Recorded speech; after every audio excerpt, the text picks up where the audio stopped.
2002 and currently serves as the Warner Associate Chaplain and the Chair of the Religious Studies and Philosophy Department. She's a dorm parent in Johnson House in Dutch Village, where she lives with her husband and 2 sons. Reverend Confer Martens.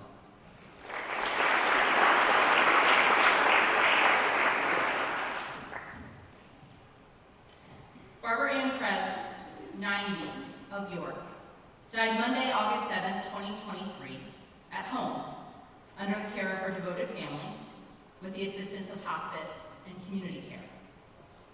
She was the widow of Lyndon Tuck Krebs, with whom she had shared 70 years of marriage upon his death in March 2022. These are the words that begin my grandmother's obituary. She was my last living grandparent and died this summer. I was fortunate to have her in my life for nearly 39 years, as she died exactly a week before my birthday.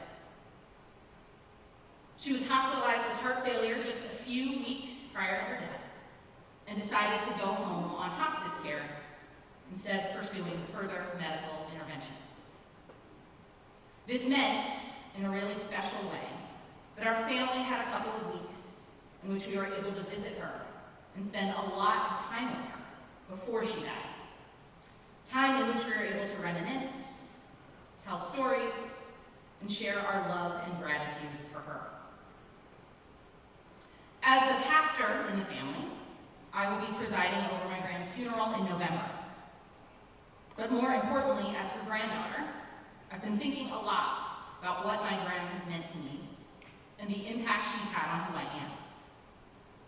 So I want to tell you all a little bit about her in hopes that she can have an impact on you too.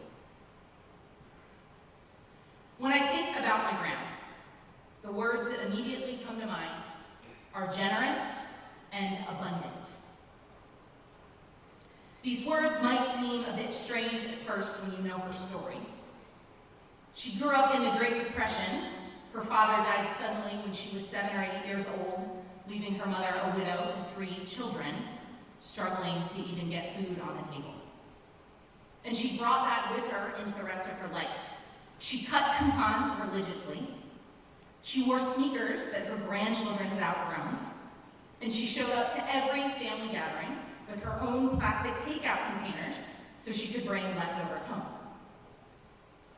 She remained true to these traits in the last week of her life. She had just bought a new coffee pot, a new phone, and an Apple Watch, and was really angry that she wasn't going to get much use out of them, given that she was dying. She was very happy to know that they were easily taken by other members of the family who would get to use them. So why, when I think about my gran, do I think about words like abundance and generosity? When I think of my gran, I think of sleeping over at her house almost every Friday night of my childhood. And I think at the center of her kitchen table, I can see and I can smell a hot, cheesy Pizza Hut pizza, always a hit with my cousins and me. And around that same table Saturday morning, I can see a big bag of donuts and as much orange juice as we could drink. And cheesy, gooey, clearly cheese is a theme, cheesy, gooey egg and cheese English muffin sandwiches that she would make for us, surrounded by our aunts and our cousins. I think of my grandparents taking us out to dinner, and my gran fishing the bright red maraschino cherry out of her cocktail and handing it to me across the dinner table. When I was much older, after I had kids, I think of going to check my mail and finding an envelope addressed to me in my grandmother's distinctive cursive script.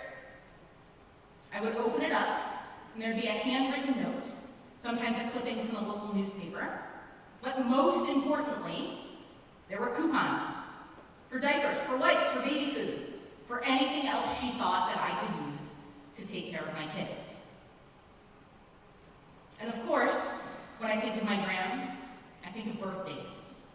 Because even though singing was the very least of her talents, she unfailingly called every member of her family on their birthday. Her children, her sons-in-law, her grandchildren, her great-grandchildren, and would sing happy birthday to us every year on our birthday. notice that my Gram's generosity never failed, even when things were really, really hard for her. She cared for my grandfather amidst his worsening health and her own health challenges. She weathered isolation from family and friends brought on by the COVID-19 pandemic. In addition to facing the death of her husband, to whom, as you heard, she'd been married for 70 years, in a 2-year period, she also dealt with the death of both of her siblings, with whom she was very close. And so when she was hospitalized for the last time, she was as clear as could be that she wanted to go home on hospice care. She was ready to die. And yet, the day before she came home from the hospital to begin hospice, she ordered one of my aunts to go back to the house to defrost an apple pie from her freezer, because she knew that the next day, everybody would be coming to visit her, and my dad loves pie, and she wanted to make sure there'd be food for us to share. And I think in those last weeks of her life, my grandma taking the time to address birthday cards and anniversary cards to everyone in our family for the rest of the calendar year. So after my grandmother died, I got a birthday card from her. And for her great-grandchildren, she made sure that their $25 cash was in the card, so everybody would be even through the end of the year. So I tell you these stories today in part because I'm grieving. I'm sad. I miss my grandmother. But I also tell you these stories today because even though almost none of you have ever met my grandma, she has something to teach us. She is a person worth emulating. When she was in the hospital, before coming home, my grandma mentioned a passage from 1 Corinthians in the New Testament of the Bible. If you've been to a wedding, you've probably heard it. It reads, "Love is patient, love is kind. Love is not envious or boastful or arrogant or rude. It does not insist on its own way. It is not irritable or resentful. It does not rejoice in wrongdoings, but rejoices in the truth. It bears all things, believes all things, hopes all things, endures all things. Love never ends." While this passage in its original context extols the unconditional love of God for us, I can't help but notice that its words also reflect my grand's abundant and generous love. But the detail I think is really important to highlight is that they speak to a key aspect of the way that my grandma loved, the one that I believe is most instructive for us. Rather than showing her love in big, extravagant ways, she loved us in all the small ways. She loved us at her home as she'd tuck us into bed. She loved us with food around the kitchen table. She loved us with a few coupons, a handwritten note, a phone call, a birthday card. In the midst of everyday life, she loved us with patience and with kindness, showing up every single day for us. Whenever I'm talking to somebody about Hill, whether it's a prospective student and their family, or a potential new colleague here for an interview, or somebody who's really confused when I tell them I work at boarding school, I always say the same thing. Our students love one another. You all show up for one another at concerts, at sporting events, at performances, at chapel talks.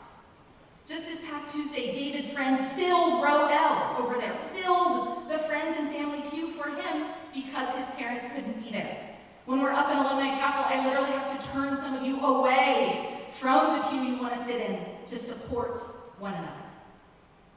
You all celebrate and commiserate with one another. You bear one another's burdens. You lift one another up.